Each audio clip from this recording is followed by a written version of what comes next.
as Andrea mentioned. I'm Adahlia Cole. I'm coming from California. I am actually a professional photographer who occasionally writes, mostly about food and hospitality. When Andrea called me, I think maybe in June, to sort of bandy about this idea that he had about his théorie de shaggabilité as it relates to restaurants, it was something that I had to chew on for a bit because the term shaggable isn't something that most Americans have a touchstone for unless you've seen Austin Powers. But as we bantered back and forth, and he kind of was like, well, what about this, and what about this, and is this restaurant shaggable? And he sort of really brought me over to the shaggable side, and now I'm a convert, because it's a term that I think is, it's really tongue-in-cheek and fun and a little bit less serious than maybe even like a word like sexy or something like that I think is maybe just a little bit overdone. And I think that after the last few years, we could all use something that's a little cheeky and fun and, a little bit more playful. So the theory of shaggability, one of the things that's so great about it is it's so subjective. What you might find shaggable might be so different than what you find shaggable or what I find shaggable. For me, it's really a vibe. Like, there's a lot of things that go into it, but it's a state of mind. It's a way a restaurant makes you feel. It should be comfortable and effortlessly beautiful, little surprising touches of luxury, but nothing precious or nothing pretentious. A place that you feel yourself, and a place that makes you feel sexy while you're in it.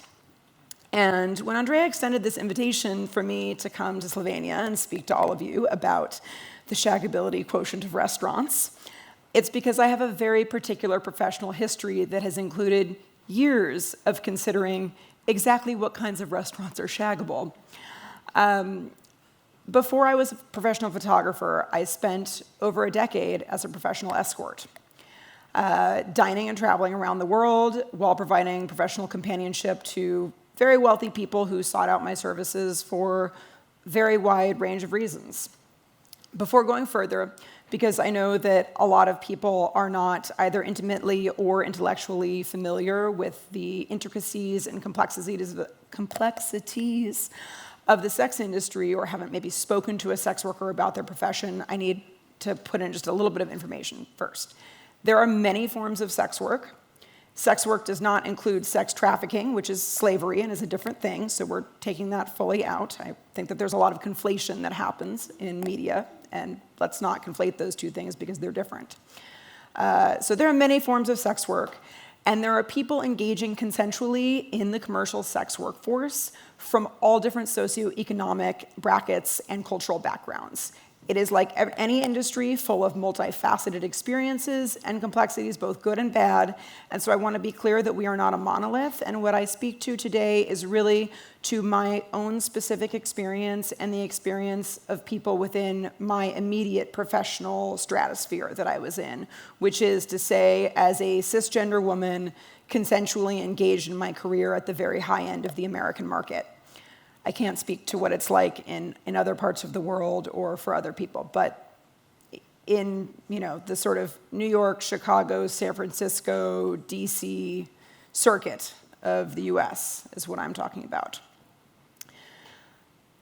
I would like everyone to consider how professional companions are a pillar of the hospitality ecosystem. We are an interconnected and symbiotic career in relationship with other hospitality sectors.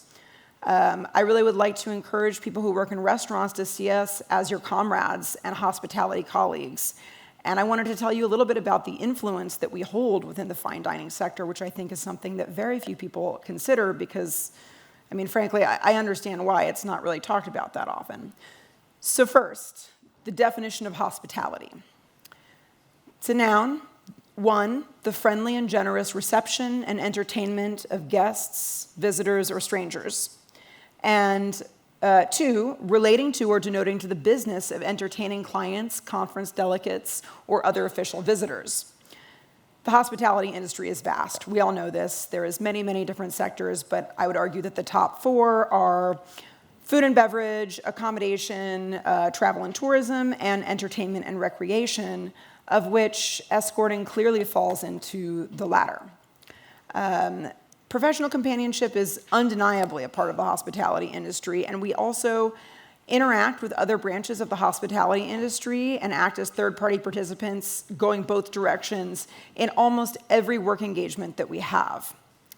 And like a lot of other sectors of the hospitality industry, many of us have a niche. For some women I know, their business was really focused on scuba diving specific travel companionship. There was another girl that I am friends with who is just really pumped about Canadian hockey, and she really made a lot of her business about doing these like luxury experiences with guys that were like super fucking into hockey, and they would go like do the stuff and then go get like, I guess whatever skybox is. I don't know about sports, so.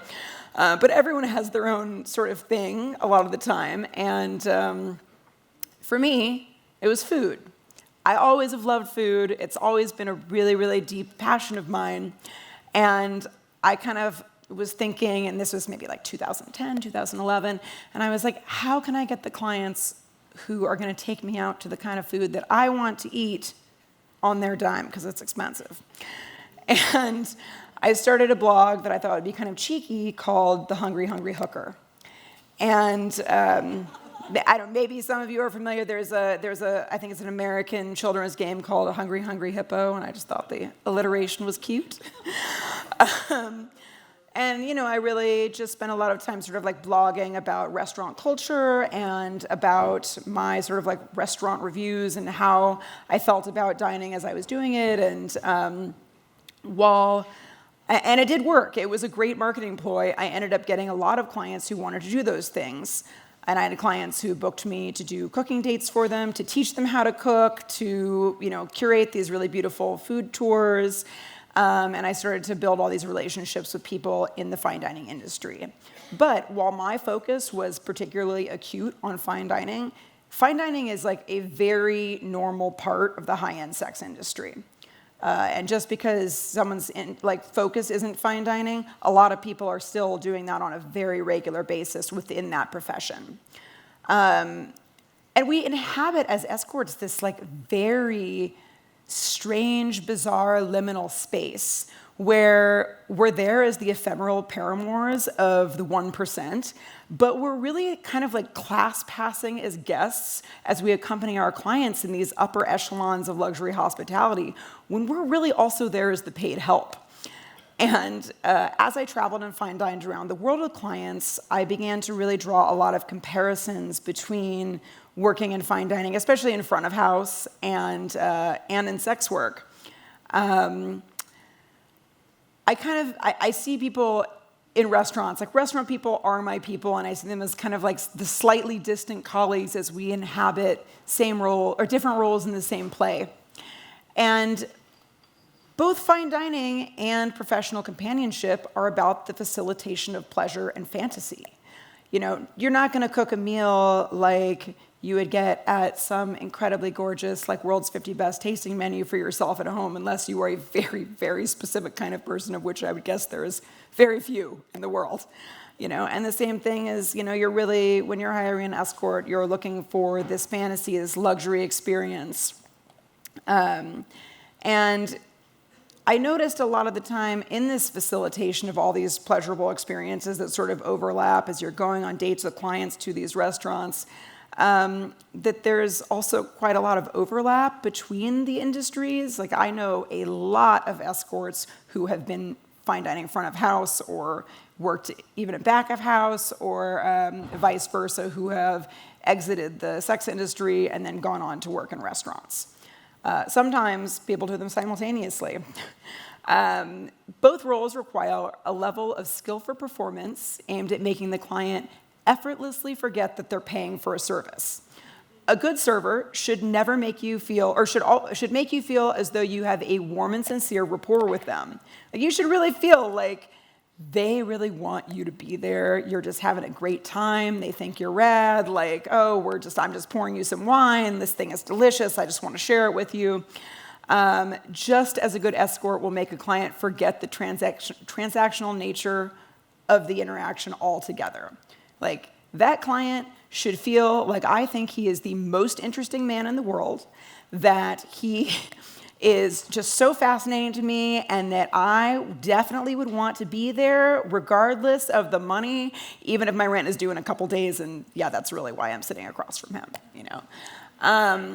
And at the same time, you know, so you're facilitating this sort of catering of the ego, this showing someone something new, making them feel joy and delight and comfort, and I would kind of come home from these engagements and these work things, and my husband worked in fine dining at the time, and we would kind of joke about this a lot, that I sucked literal dick and he had to suck metaphorical dick. So, another thing that I think that people don't really consider is that companions have a lot of financial influence in the fine dining sector in a way that I think is pretty unusual, at least in America. It might not be considered because our names aren't on the reservations a lot of the time, but we eat out more than pretty much, I mean, anyone that I know that's not a food journalist or part of that very small Venn diagram of people who both have exorbitant amounts of money and are really into fine dining. I mean, I can think of myself and many other escorts in San Francisco who, like, you know, I've eaten at Saison like 16 times, you know, or like Atelier Cren more than 10. You're going out to these places over and over and over again. And you often have a lot of control with having all these different clients who all want to do these kind of fancy things with you. You have a lot of control in choosing the restaurant a lot of the time, because when you go back to that suspension of disbelief, they either want to impress you and sort of like pretend like it's a real date and like that it's not a sure thing and they're gonna like take you out, or they want to try something new and you have the chance to help them experience something new. I don't know how many clients I had who were like, I've never been to a tasting menu, but they had a lot of financial resources and were like, why don't you just plan something? That sounds great. And who afterwards really fell in love with it and started to do quite a lot of that. And let's see, what else? So often escorts ask as concierges, and we have a very up-to-date idea of like what tasting menus are like all over the city. We're going to all these places. We know what places make us comfortable and what places that we don't. And let's see where I am here. And so we have a very, and we travel a lot throughout the country at least. So, you know, I could call up any number of friends who are still in the industry and be like, where's great in Chicago right now? And they could be like, oh, this place, you know, go to Oriole right now, or whatever. And another thing is that clients, at least with me and a lot of my friends, gave us a lot of leeway with ordering wine. And I love wine, so, and I love a lot of wine that I could not afford in my own personal life. So it's really great if you can go with a client who just wants to impress you and they let you order off the wine list. This doesn't always happen, but like I've had people who couldn't give less of a shit about wine be like, great, what is this Salas you want? And the Ravano, like, you know, and I'm like, yes, we'll get the Salos Ludi and the Ravano, that's great. And they're like, cool, awesome. And they don't know and they don't care, but then you're explaining something that you are really passionate about and that is like this moment you can connect over and share something with them, and then they get kind of excited about it. And I have clients that have sort of started their own journey into learning what they like in wine and what they think is great. And you know, and also when you are able to order a lot of wine and run up a big bill, I love making sure that my servers get a fabulous tip. And I'm not really sure what the tipping culture is in all of your different countries, but you know, in the States, it's like I feel like 20% is pretty average. I am like, that client better leave that server at least 30%. And if I have any influence on that, I will make it happen. So I think it's really important that restaurant workers don't go out of their way to make escorts feel uncomfortable. There's a lot of things that have happened to me that sucked. Like, you know, you don't ever want someone to be like, I see you're back again when you're there with like, you know, the third different guy in like 3 months, you know, like, you know, a restaurant that I'll never go back to is a place that I went that I went with 2 other friends who were escorts and a client who was considerably older than us. Clearly, it was a strange situation. None of us looked the same, all of us escorts, and the server comes up, and he was cheeky, and it was funny. But it did make the client feel really shitty, and he never booked any of us again, where the server goes, "I see you're here with your 3 beautiful daughters." So I think that it's worth it to try to treat escorts as people and consider that we're there working too, and that we all want us to work together to create a smooth and pleasurable experience for the client so we can all get paid. On the other hand, a restaurant that does make me feel very comfortable, a kind of place where I had built a little bit of a relationship, and I'd always really liked this person's food, and this person had been a CDC at a lot of places that I really loved.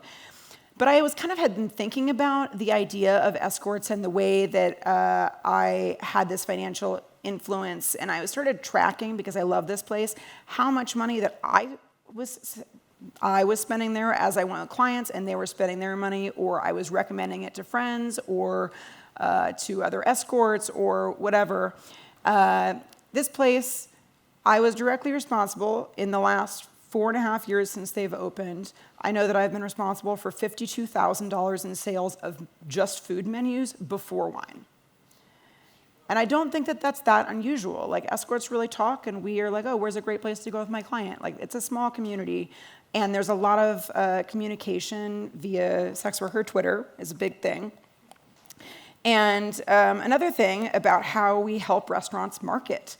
And we help restaurants reach a lot of markets that maybe are not so familiar with fine dining, or that's a new thing to them, because even if fine dining isn't your niche, showing that you're fine dining on Twitter or on Instagram or whatever is a class signifier, and it helps be like, look, I'm fancy, I'm high-end, I'm eating at all these restaurants, I can move in this world that maybe is of the financial echelon that the client is in without embarrassing you in some way. And so escorts are posting about their meals all the time, and a lot of us have a huge following. I mean, I had about 100,000 people when I was doing that. I have 1 minute left, so I was really just going to wrap this up and say, I think that what makes a restaurant really shaggable, and what would make me choose a restaurant as shaggable to go to with a client, is a place where I'm going to feel comfortable and respected, and where he, regardless of his level of experience with fine dining, feels like $1 million. Like, he feels comfortable, he doesn't feel out of place, no one's making him feel like he's going to pick up the wrong fork. Like, it should be beautiful and intimate, not too precious. But overall, it's just a style of service that makes you feel like you belong there and that you are incredibly welcome. And I think that, for me, that's the main thing that makes a restaurant shaggable.